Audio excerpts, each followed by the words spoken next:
I am Kesten Rono, and you're here for lesson 54, a review of principles 16 through 20. It's been an exciting adventure, and this is an exciting place. Hmm. Thank you for being here.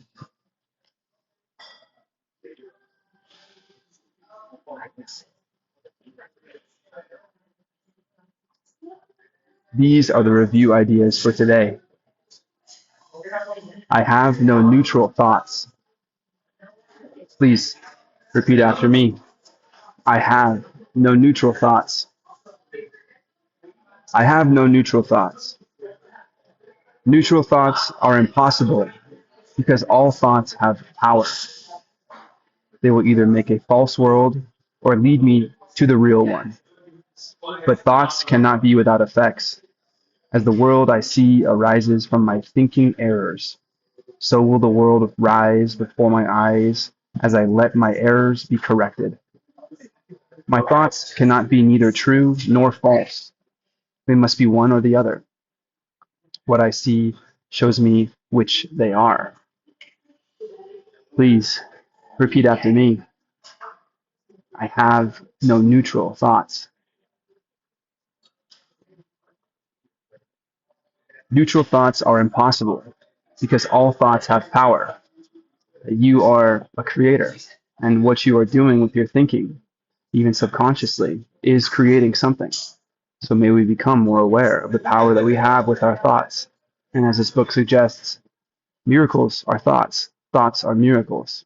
This is somehow the beginning of whatever this process is, and a window to seeing that we are our mind, and our mind creates our invulnerability and allows us to see our innate and divine connection to God, that we are made in His image, and He is the realm of knowledge, not the realm of physical, the realm of knowledge, allowing Him to exist outside of any idea of whatever a body is, and allowing us to see ourselves created in that image, that we are something that is able to imagine.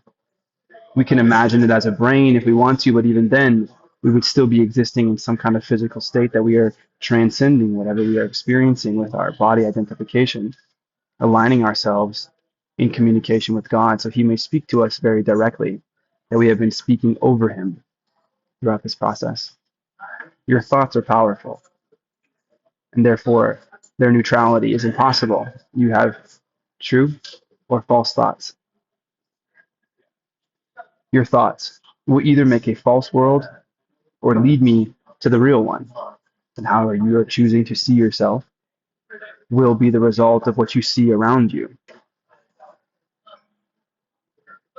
If we allow our thoughts to run idly, we will idly pass through the world, shifting with whatever pushes us in either direction, pulling us into places that we would imagine we would not want to be until we can wake up realizing that it is us allowing ourselves to be adrift that is creating this adrift, lack of purpose way of seeing everything around us.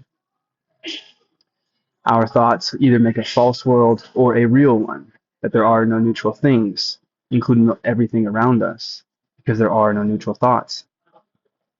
But thoughts cannot be without effects, that cause and effect are intrinsically linked and happen simultaneously. How could that be?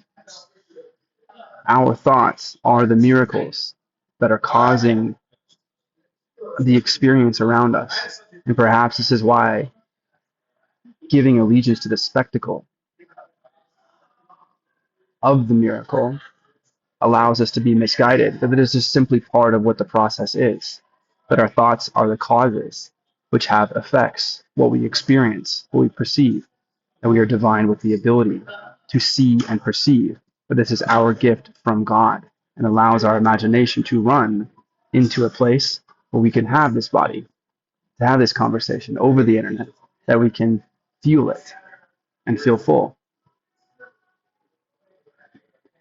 Mm.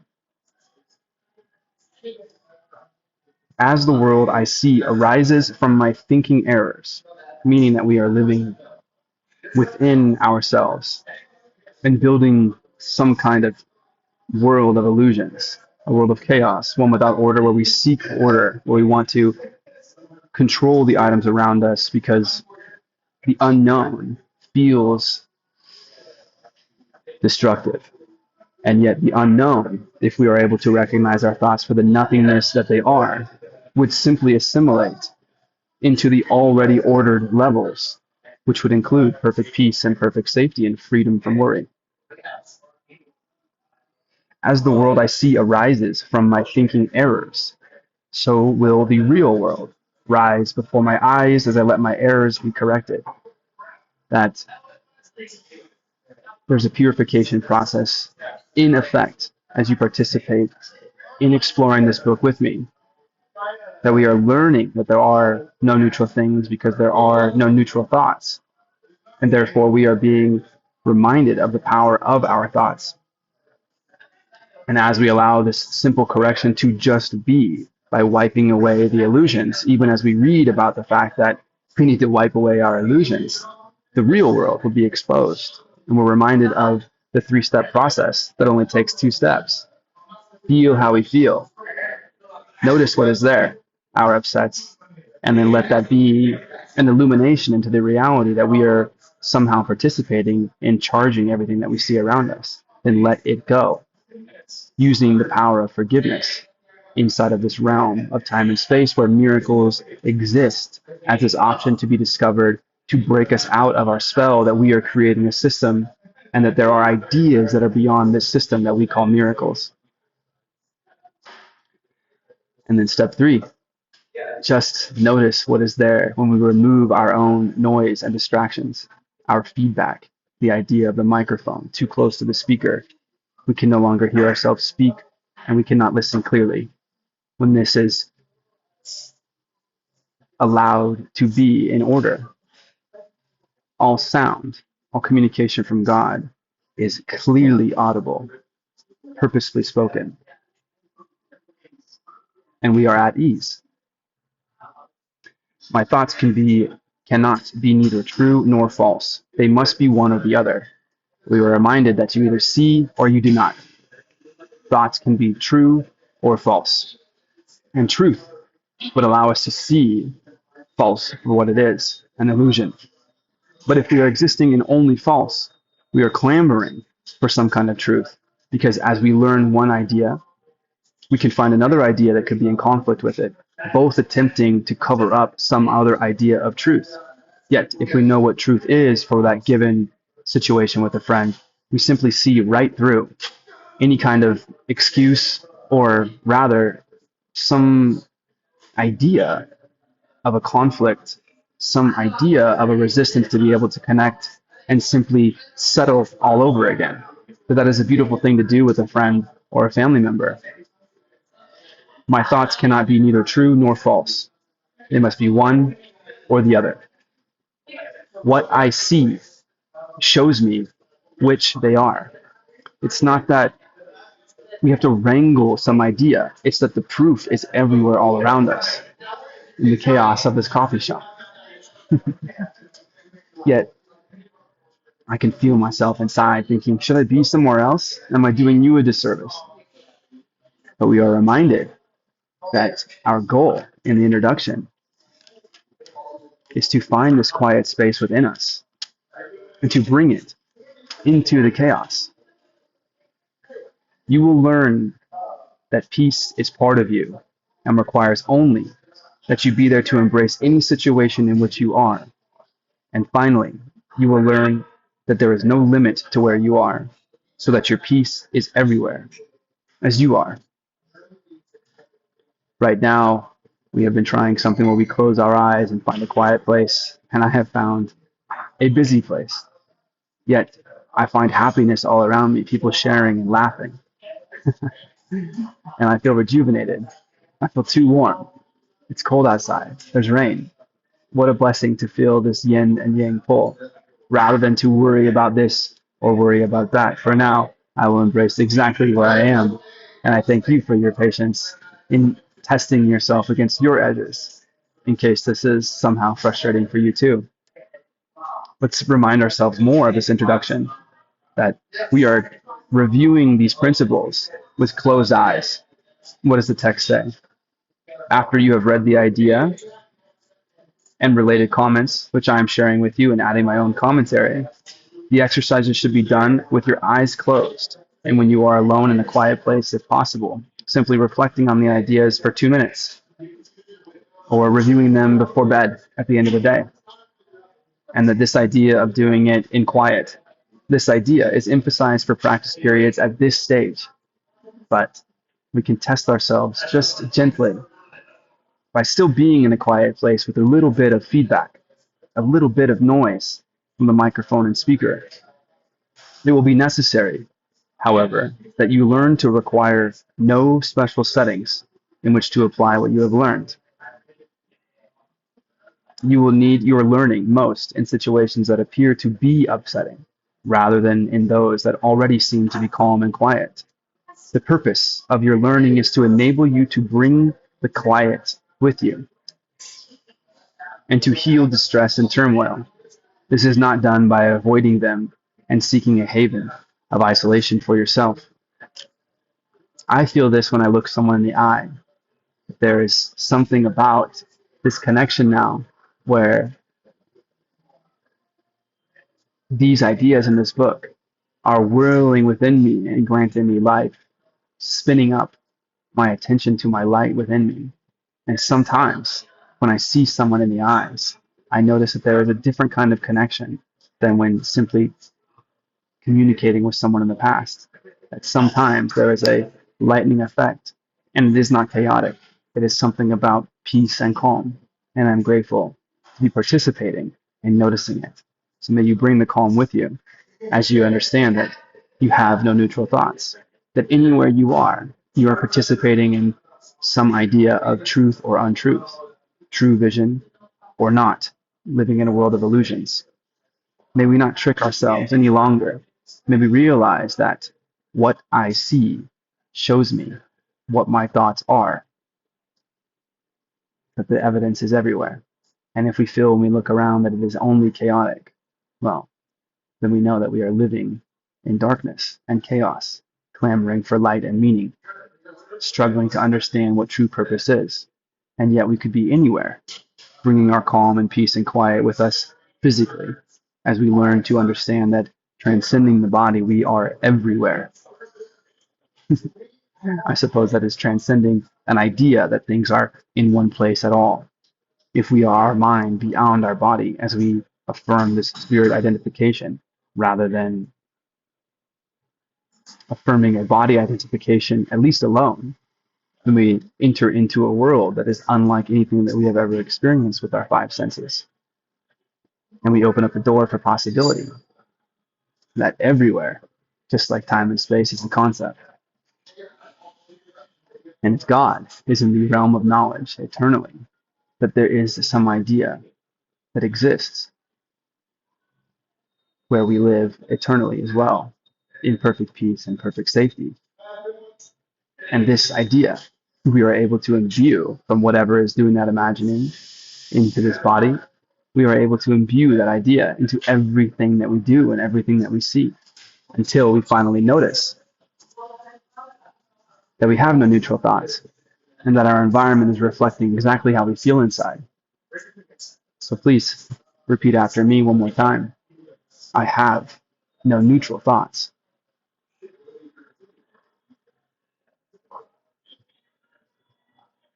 Reviewing exercise 17. I see no neutral things. What I see what I see witnesses to what I think. What I see witnesses to what I think. If I did not think, I would not exist, because life is thought. What I see witnesses to what I think. If I did not think, I would not exist, because life is thought. Let me look on the world I see as the representation of my own state of mind. I know that my state of mind can change. And so I also know the world I see can change as well. Please repeat after me. I see no neutral things. What I see witnesses to what I think, that what I think is the cause, and what I see is the effect. And what I see is giving witness to what I think. The same statement from the line above, what I see shows me what my thoughts are. So therefore, what we are witnessing around us, well, it is giving witness to what we think. If I did not think, I would not exist, because life is thought. That you are thinking is proof that you are existing. And we are reminded that thoughts are miracles. And miracles mean life. That we are in a process of life by the mere fact that we are thinking. What thinks? There I say your mind. Your mind thinks. And if you can identify that you are a mind, then possibly the puzzle pieces fall into place. Do we imagine that God is actually physical?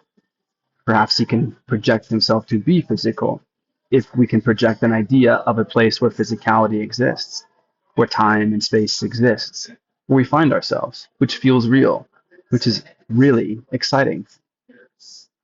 But if we can see God as a mind, then it is simple to see how we are made in God's image, that we are simply holy because we just simply are that which thinks. And therefore we can easily understand that our thoughts are God's thoughts and God's thoughts are our thoughts, that we are a mind. What I see witnesses to what I think, that fundamentally thinking itself is life. Thinking itself is existence. If I did not think, I would not exist, because life is thought.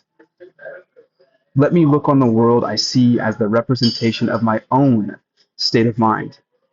Our state of mind, our state of being, is what life is. We are discovering exactly whatever it is inside of us. If we are able to be in this environment and feel calm or excited or full of life and love, then we are that. And if we see ideas around us that do not reflect that, or that seem to be antithetical to that idea, at minimum, we can use these as reflections to say, what is it about that in me that is not in alignment with the way that I imagine that I am? And if we are able to feel any idea about that or forgive it and let it go, well, physically, we seem to continue to just move on with our life. And we find ourselves no longer experiencing that particular item. And then we are carrying our quiet, our calm, our peace with us. Perhaps what I'm saying does not make a perfect map, but we are here learning. And if we are feeling any kind of discomfort, we are reminded that we simply just do not know yet. And that is okay. We are in a state of being, a state of mind that is not in the eternal realm of knowledge. And it is natural that from where we are perceiving the world, discussing this here, there's just no way that we could know everything. Let me look on the world I see as the representation of my own state of mind. That it is not necessarily real. It is just a projection of how we are in ourselves. If we see ourselves as unholy and chaotic, we find a reflection of chaos. Perhaps there are ideas that plague you, and as you release these ideas or no longer give allegiance to them, we turn off the news that is trying to seek us, that only survives by you clicking. That's the only way it survives. If we turn it off, if we do not run when someone tags us when we don't want to play that game, then the game is done. The game is done. If we allow ourselves to let these things go, this game of creating images that cause us distraught ends. We no longer feed it with our investment of our life savings, and therefore we do not compound the idea of illusions, which again we are reminded in itself is an illusion, that you cannot multiply by a falsy value. You can take any number you want, dreaming, building in darkness, but to multiply it by zero will still end you with nothing, an illusion. a false way of seeing the world, not the truth. I know that my state of mind can change. You know this innately. You're here. You have not always felt how you have felt. You have not always been in the environment you have been in. It is quite clear that what we experience and what we think about and how we feel can change. And that alone is enough evidence that we can revisit any kind of idea from the past that plagues us and allow ourselves to operate forgiveness, which can nullify the stored energy, the chemical charge that we believe we are keeping in our body, that we are requiring must be true for us to feel how we feel in the present. But if we wish to feel a different way, it is simply true that we can look at that event of the past that we felt was challenging and say, it's water under the bridge. Instead, I am now on the bridge, hearing the trickle of water and peace. And I am grateful that I had that experience so that they can create this serenity for me to notice. And now, it may or may not have happened. And how sure are you that your memory is truly accurate about everything that you could recall? Perhaps letting it go is the most logical thing that we could even do. And we are aware then that our state of mind can change. And we can map that to our state of being, our state of experience and perception changing as well. And we may walk off that bridge with a whole new perspective. There is another way of looking at this. And so I also know the world I see can change as well. Please repeat after me one more time. I see no neutral things.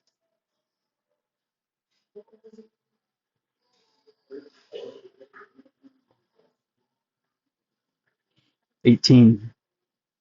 I am not alone in experiencing the effects of my seeing. I am not alone in experiencing the effects of my seeing. Please repeat it. I am not alone in experiencing the effects of my seeing. If I have no private thoughts, I cannot see a private world. Even the mad idea of separation had to be shared before it could form the basis of the world I see. Yet that sharing was a sharing of nothing. I can also call upon my real thoughts, which share everything with everyone. As my thoughts of separation call to the separation thoughts of others, so my real thoughts awaken the real thoughts in them, and the world my real thoughts show me will dawn on their sight as well as mine. Let's break that down. Please repeat after me. I am not alone in experiencing the effects of my seeing. If I have no private thoughts, how could we have private thoughts? Do you know what I'm thinking right now? I hope that you do. Let me actually think of something, and maybe perhaps someday someone will tell me. Okay, I wonder if I will remember. How can we not have a private thought, though? This would make sense if we are divinely connected to God, that our thoughts are God's thoughts and God's thoughts are our thoughts. But if you exist, and if I exist, and if both of us are sons of God, and we are both divinely connected to God, and we are told that our thoughts always exist with the Creator, and that would make sense if they are in the realm of knowledge. Why would anything need to leave the realm of knowledge? Wouldn't it want to know everything about everything, every detail about anything, which would include every thought that could ever be had by any son of God divinely connected to God himself? In this way, wouldn't all thoughts be existing in this source of love that is God in this realm of knowledge, eternal, beyond the laws of time? And if I am connected to God and you are connected to God and you are able to get there first by waking up, wouldn't you see my foundation? All my original thoughts with God, why would they have a need to be anywhere at all? From this place of perfect peace and perfect safety and freedom from worry, the place that we are told we eternally rest as a son of God in the kingdom of heaven. What would be the threat of you knowing even my most confused thoughts? Even what I would imagine being purposefully negative thoughts. What would be the threat of those all being seen? everything that we can feel with resistance of someone knowing something about us that we have done or what we have thought, well, for starters, that would all by design be in the past, which would not be now, which would mean that it is not anything at all. So even if they exist, they would exist as some idea. And perhaps I will confuse myself here if I go further, attempting to move beyond an idea of time to the eternal, so we can leave it there. But you can imagine a cloud of thoughts, all people being divinely connected to them through the idea that they are a mind created. All things, if all things can think, if my dog waiting outside can think, then perhaps her thoughts are connected to God as her heart beats, just like my heart beats. Perhaps she has a mind just the same. And she does learn. She is very inquisitive. And while we don't use words, we do communicate. It is abundantly clear to me that she and I are innately connected. So I would believe that she too has a mind. Therefore, what would a private thought even be? If I have no private thoughts, I cannot see a private world. Yes, we can image make a private world. Any of these people do not know what I'm thinking, even if they can hear what I am saying. But fundamentally, from the perspective of whatever we are as a consciousness and however that is connected, however my grandmother has contacted me after passing through physical sense, the same with my cat, the same with my other grandmother, whatever this is that is attempting to show me love and peace and that everything is okay and everything is ordered and well, even if I cannot see it from here. What is that? How are we being connected? It seems that this book would be true when it said all minds are connected. And if all minds are connected, you have no private thoughts from true vision's perspective. It would be an illusion that you do, an illusion that I do.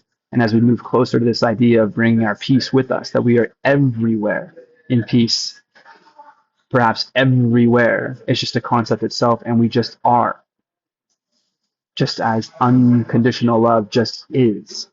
The truth always is, and it always simply sees right through any illusion whatsoever. And perhaps this is how, if we can understand that everything is collapsing into our mind, that we are everywhere, and that everywhere is a hard concept for us to wrap our mind around, such that anything is hard or bigger. We are waking up to the miracle that our thoughts will allow us to see that everything we are experiencing is nothing, which makes it possible to wake up to everything. Even the mad idea, the insane idea, as we were discussing previously, even the mad idea of separation, being a separate one, separate from God, only aligning with the physical sensations of the body, this heat from coffee and these coats, and this gratitude for this cold spring water, photos of my pets, anything that I could be holding on to. Even the mad idea of separation had to be shared before it could form the basis of the world I see. And we adopted something, an idea that existed. We are borrowing it and keeping it, and we are demanding that it continues to exist. But if we are able to shift our own mind, then we are helping to relay this idea, bouncing between us and other nodes of minds until it starts to, I hesitate to say infect, but sure, infect the ego, the idea, and bring its sickness to the surface so that we may see it and we may simply heal it. How do we heal? How do we bring the end to death and sickness? By forgiving, by participating in the natural process of miracles, which, whether we like it or not, we are always involved in because they are natural and happening all the time. And if we are not experiencing them, even though all love will be available to be experienced, but if it is not noticed, it does not mean it is not happening. It just simply means that we are giving allegiance to some other story and some other idea. And if we can wake up to the idea that we can share something that is peace, well, we are switching the tide immediately to be able to share an idea that is the opposite of insanity, that is simple order in the unknown. The unknown being whatever the realm is outside of how we demand that things must exist. Even that idea can be shared. Yet that sharing was a sharing of nothing. The original idea that we were talking about before the idea of true vision was constantly repeating a cycle of attacks. And we were sharing this grand idea we had that was not in our best interests as we clamber around in darkness. And other people, other minds have borrowed that idea to say, how does that feel? What does it provide you? Ultimately, it at least provides you the opportunity to notice that it does not feel congruent, ultimately, with truth and love. That there is no abundance in feeling ill. And then we create an idea of vulnerability when we are invulnerable. The beautiful part of suppose is that invulnerability, other than being wary of being destroyed, we can be destroyed. That idea, that allegiance to the ego, can be destroyed and re-emerge from it, what is simply unconditional below it, forever changeless, eternally changeless. That you are invulnerable. And for that to exist, it must be outside of whatever this body is. I can also call upon my real thoughts, which share everything with everyone. All minds are connected. As my thoughts of separation call to the separation thoughts of others, so my real thoughts awaken the real thoughts in them. You are innately divine with the power to remain separated, and you can protest real thoughts. This is a joke. It's not rooted in any kind of science. I choose illness by saying I call this health. But why would you need to guard anything and covet it, as if you even could, if the idea that all things could be connected would grant you the freedom, responsibility, and opportunity to be your fullest self in all places at all times? Which life would you really want? One that relies on a separation and creating lack relative to some other abundance that pulls the life away from some, imagining that if you therefore have more compared to their less, that you are now powerful? Or what would be more powerful? If everyone has the opportunity of infinite energy and creation, and you may simply be at ease because everyone is doing everything that they want at any time, and there's a plethora of inventions and ideas and opportunities everywhere around you, such that we need not return to an idea that we simply live in lack. You decide. There are no neutral things, after all, because you have no neutral thoughts. And the real world and the world my real thoughts show me will dawn on their sight as well as mine. And the real world my thoughts show me will dawn on them as well as mine.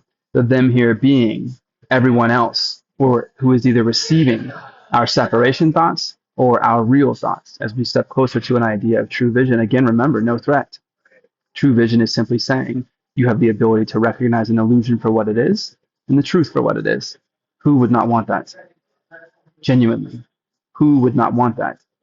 Only someone who has convinced themselves that people not seeing the truth is in their best interest. The good news is, no one can ever take your opportunity away from you to awaken to your own ideas of mind. And no one can ever take away from you the opportunity to see things for what they are. And no one can ever take away from you the opportunity to see yourself as a creator.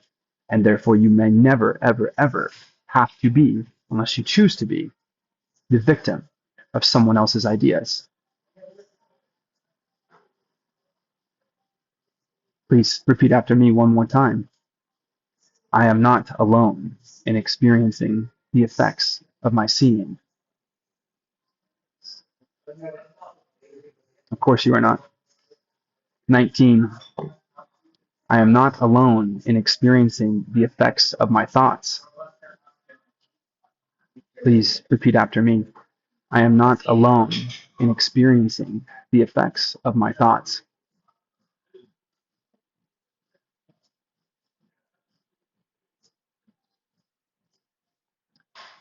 I am alone in nothing. Everything I think or say or do teaches all the universe. A son of God cannot think or speak or act in vain. He cannot be alone in anything. It is therefore in my power to change every mind along with mine, for mine is the power of God. Please repeat after me. I am not alone in experiencing the effects of my thoughts.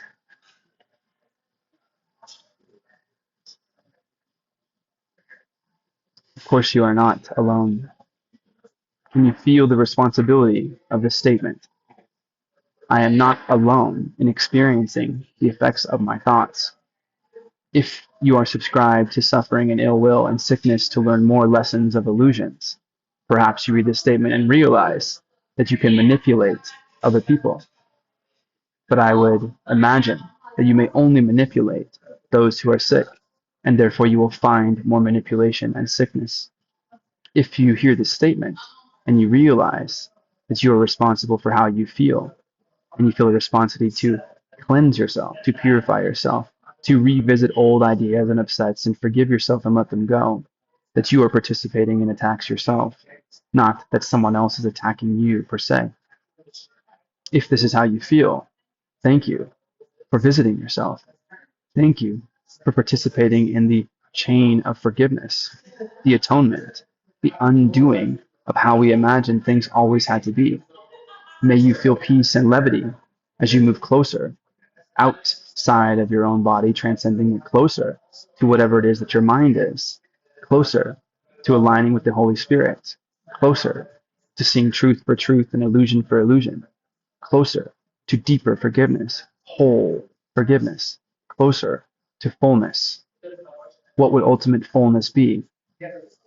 What would ultimate fullness require? Invulnerability, infinitely full, the realm of knowledge, the kingdom of heaven, the righteous place as a son of God. There is a linear path there. Thank you, God, for allowing me to imagine my mind that allows me to use my own tricks for my advantage, to wake up, to feel more love. Thank you for showing me the depths of however I have felt and the infinite reality on the other end to build in truth. I am grateful and I am sustained by your love. I am alone in nothing. You simply are not alone. You can imagine this idea yourself. God here, a spoke, like a wheel, minds all around, every mind for every person who could exist, possibly forever, and moving in reverse and moving in forward, if you believe those things at all. But as it is right now, just imagine a chart, a graph, a drawing with God in the center and spokes, one of which is your mind. And if there are two, and if there are three, and let's assume that there are 18, then you would know that everything is ultimately connected through the realm of knowledge, eternally true, the source of everything. And simply right there, you could imagine that you are never alone. You are alone in nothing. Let's say this another way. No thing. Here is a thing. Now there is no thing. You could only be alone in no thing. If you believe that you are in an illusion, if you can see yourself living in darkness, in nothing, in no thing that has no shape, where would you even be in it? How could you possibly even be alone? That you are alone inside of nothing. But if you give your allegiance to nothingness, then sure, you can feel alone in there. But looking around, you would eventually realize that there is nothing there, and therefore you are not in anything at all. And you are now emerged back into the light of course, where you were, walled off by darkness. You were imagining you were creating in the name of light. You cannot be alone. You are simply just connected. I believe that you know this innately. I believe that I know this innately. You are alone only in no thing, and no thing does not exist. You are alone in nothing. Everything I think or say or do teaches all the universe. Imagine that hub and spoke. Everything is connected. You have the ability to experience, perceive, to see, and everything that you experience and see and create is stored in this server of God, the realm of knowledge. And every single node is connected to this server and has access to that information. Why? Why is there a phenomenon where monkeys spread out with no communication to each other? One area of monkeys learning to fish, and at a certain breaking point, monkeys in other areas begin to elicit the same behaviors. How could that be possible if we give our allegiance only to communication with hand signals or auditory messages? How is that true? It's telling you right in front of you the truth that there is something else going on here about the connection of how information is shared. And if you can imagine this hub and spoke idea, then you know innately that you and I are connected through God. Everything I think or say or do. Think, my privacy? No. Say, well, what I'm sharing, maybe that seems more obvious. Do, actions speak louder than words, we say. Everything I think or say or do is a teaching device, but it teaches all the universe. Universe, one verse, one voice, one message. A son of God cannot think or speak or act in vain. Think, say, do. A son of God, that's you, on this hub and spoke. One of the nodes connected to God's mind. You are here, and I am here, let's say. The son of God, you, the son of God, me, cannot think. You can have no thoughts. Cannot say. You cannot speak. Cannot do. You cannot act, and it not be recorded at the central point, the eternal realm of knowledge where all things are stored, the source. And thank goodness, thank God Himself. The source is love. A son of God cannot think or speak or act in vain, meaning that you are divine with purpose and meaning.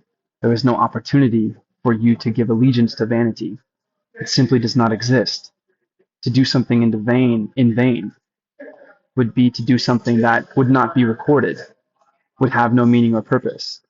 What you are exactly experiencing is part of your purpose. Another opportunity, another lens to say, this is another way that I can get myself lost. And this is another way that I can return to what I am. There is no opportunity to do something in vain. Even if you cannot see, you can. And everything that is experiencing is not happening, being experienced is not happening to us.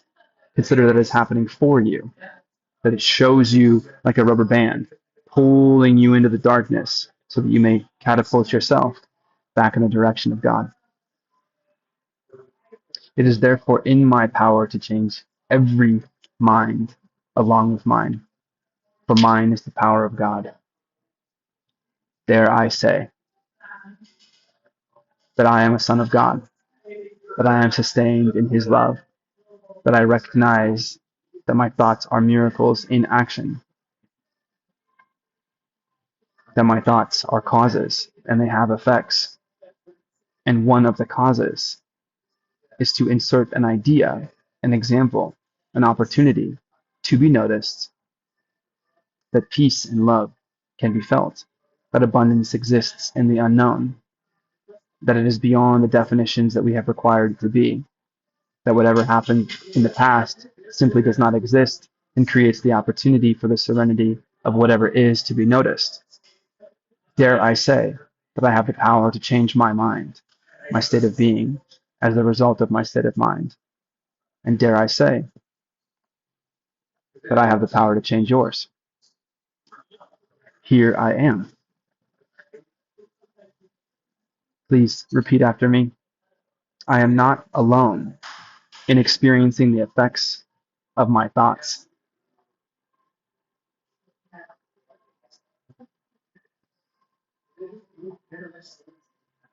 20. I am determined to see. I am determined to see. Please repeat after me. I am determined to see. I am determined to see. I am determined to wonder about this idea of true vision. I am determined not to gain conscious control, but to realize that I do have the power to shed the world of victimhood, including myself, starting with myself. May you see my fallibility. May you see me change my state of mind and my state of being and my experience. May you notice this idea through your own divine connection to God and to me. I am determined to see, and I am determined for you to see that you can change your mind. And I am determined to believe that it is in my power to change every mind with mine. For mine is the power of God. Recognizing the shared nature of my thoughts, I am determined to see. I would look upon the witnesses that show me the thinking of the world has been changed. I would behold the proof that what has been done through me has enabled love to replace fear, laughter to replace tears, and abundance to replace loss. I would look upon the real world and let it teach me that my will and the will of God are one. It feels serendipitous to be reading these words. If I wanted to undermine myself, I would say, I cannot even believe that I have formulated ideas about this before reading this. This book actually existed before I had these ideas. That I ever lived in a world where I never allowed myself to feel like this. That I believed I needed to lock down myself and create no ripples so that everything would be peaceful. That I lived in such darkness and destruction, knowing how capable I was, and looking for someone else to tell me what to do. I would have destroyed if someone could have convinced me. Now the only thing that I destroy with love is the way that I have been thinking.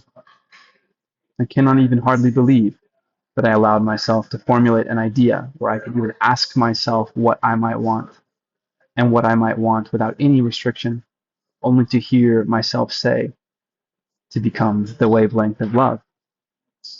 What is a wavelength? How could anything physical become a wavelength? And what is even love? I thought I have been experiencing it, but I've been tripping over myself and my own illusions. Yet I cannot get rid of this idea to become the wavelength of love. And now I am presented with my own learning material from my own mind, from someone else's mind, talking with myself, educating myself, playing my own videos, reading these words as if they are my own, reading text that feels like it was already understood within me. Perhaps these ideas are already understood, coming from this realm of eternal knowledge. This is me speaking. It literally is me speaking. I accept that my mind is connected to this writing. Let's review. Please repeat. I am determined to see. And so it will be done. Recognizing the shared nature of my thoughts, I am determined to see. I innately know that I am connected. That is what these other four messages were saying. I would look upon the witnesses that show me the thinking of the world has been changed. This is the original idea that there are no neutral things because there are no neutral thoughts. That what I'm experiencing around me is not doing something to me. It is simply being available for me to notice how my state is. And as my state of mind changes, so does the state of the world. Or as the state of the world changes, so does my state of mind. It is my state of being. It is whatever I am, that I am in a state of mind. A source of truth, we might say in software engineering, that there is some state which is providing information to all things taking action. This is my state of mind. It is informing the world I see, and the world around me is informing my state of mind. I would behold the proof I would behold the proof that what has been done through me, not to me, has enabled love to replace fear, love to replace fear, laughter to replace tears, and abundance to replace loss. You are worthy. You are powerful. You are abundant. And you are complete. I have chills. What were these words and where did they come from? Why did I dare say them? With fear, with tears, with loss, with lack. Where did they come from? Where did this mantra come from? Why did all of a sudden, when I would work out, why was I imbuing myself with some intention rather than some mindless way of moving only? Not that moving is mindless whatsoever. It is a wonderful part of life. What was this practice and where did it come from? Why is it written right here? Perhaps it is the natural state. Perhaps these ideas do not make sense to you, but perhaps you're allowing this idea to continue, this video to continue. Perhaps you will too also allow yourself to be uncomfortable and seek your discomfort, knowing that it is simply newness, learning, and the opportunity to feel differently, that there is no threat in saying an idea, that ideas are the place where we evaluate. It is the beauty of the mind that we need not live these things physically, that we can consider what if and why would I want that? And is that congruent with my truth and love? Or is that obviously an illusion? Is that somewhere where I want to build? Or would I rather invest my life, my savings, being my energy? Savings already becoming a little more incompatible as an idea for me, as if I need to hold on to anything.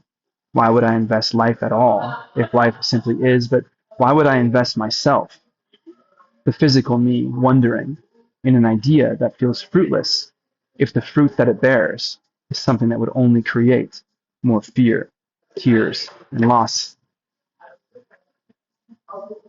I would look upon the real world and let it teach me that my will and the will of God are one.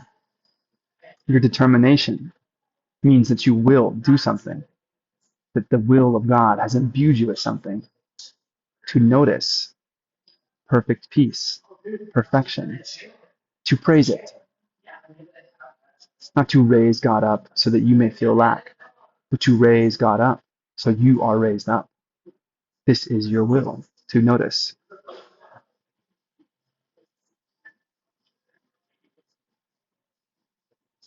This is my second time this week seeing a body of light in front of my eyes when they're closed. Perhaps it is a trick, you might say, but upon opening my eyes, I realize it is in the shape of my shoulders and mind in the screen.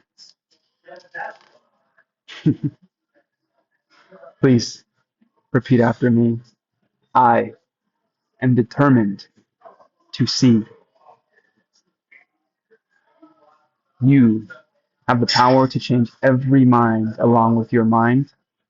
That is your power, imbued by God, your power of God. Your will and the will of God are one. This is the miracle to which we are awakening. Your errors in thinking must be corrected, and they can easily be corrected because the realm of eternal knowledge is simply something you are connected divinely to. Enjoy your physical self, whatever shape it is taking, and know that it is not your physical self that is thinking. You know this. You know this. And if you are allowed to exist beyond the body, it's not when I close my eyes that I'm thinking, when I open them, I am not. There is something to you. It is here that you know you have connection no matter how sick you feel, how confused you might feel, the meaning that you crave, so you can discover a true purpose that ultimately yields your best interest. If it yields your best interest, it likely yields everyone's best interest, because then all minds are attempting to offer you exactly what you want in your best interest. You know that you are connected to something, that you are something, and I'm telling you that you and I are connected to the same thing. And if you cannot see it, you can find me and just be curious what it is that I am noticing, because I am simply just curious and I'm changing, or perhaps I am changing my state of mind to realize I have always been what I have always been. And you too are no different. I have no ownership or leverage over you, and I accept the way that you feel at any moment. May you notice your process. May you notice your discomforts. And may you find the courage in anything around you. An idol, if it must be. Me, if it must be. A book, an idea, a religion, a teacher, the sun. May you notice that you have the opportunity to wake up to some other way of seeing the world. There is another way of looking at this. And your peace of mind requires that you recognize you have no neutral thoughts, that these are the causes of what you are experiencing. That there are no neutral things requires you to notice that everything around you is trying to show you something the way you have been thinking. You and I are here. If you are hearing this, you know innately that you are not alone. There's at least one other person. There's at least one other mind. You are not alone in experiencing the effects of your seeing. You cannot leave the house with an ill idea and believe that you are not reverberating it somewhere. Even your need to close off that idea so no one notices creates closed offness. That is all closed off can do, is close off, and that can be noticed. You are creating an effect no matter what you do, whether you like it or not. And if you do not like it, it's okay. There's a way to like it, because you simply become a being that likes what it is, and therefore you like it. You don't have to like what you are feeling now, but you may learn to love how you feel now, because in the process of learning how to love how you feel now, you are becoming love. And it is simply that anything existed that you do not love that allows you to wake up to love. So you are not alone. You can do this. You are not alone in experiencing the effects of your seeing or of your thoughts. You cannot escape the causes and the effect cycle. I cannot escape the causes and effects of you, but I can witness them and appreciate them for the fact that they are at all. Because if you are thinking, acting, seeing, speaking, you are existing. And if you are existing, then you are like me, and you have a mind. And we are built from the same thing, love. I'm not becoming the wavelength of love. I am the wavelength of love. I am God's power. And I do not say that lightly. I'm trying it on with humility and appreciation for what I might actually be, and allowing myself to step into the power of creation rather than that which is done unto. Those who would oppress will find no home here except open arms showing them love. For that is the unconditional, forever accepting, because what it is that they would want to do and harm simply is false. And that is the truth that we are waking up to. I am Kesten Rono, and I am determined to see that I am the wavelength of love. I am worthy of noticing this. I am powerful enough to see this changing of state of mind and being. I am abundant. I am invulnerable and I cannot be destroyed. I am never without energy to notice, as I just am, created in truth. And I am complete. I am learning that I am absolutely connected to everything that is. If I am part of everything that is and I am connected, then there is nothing left to desire.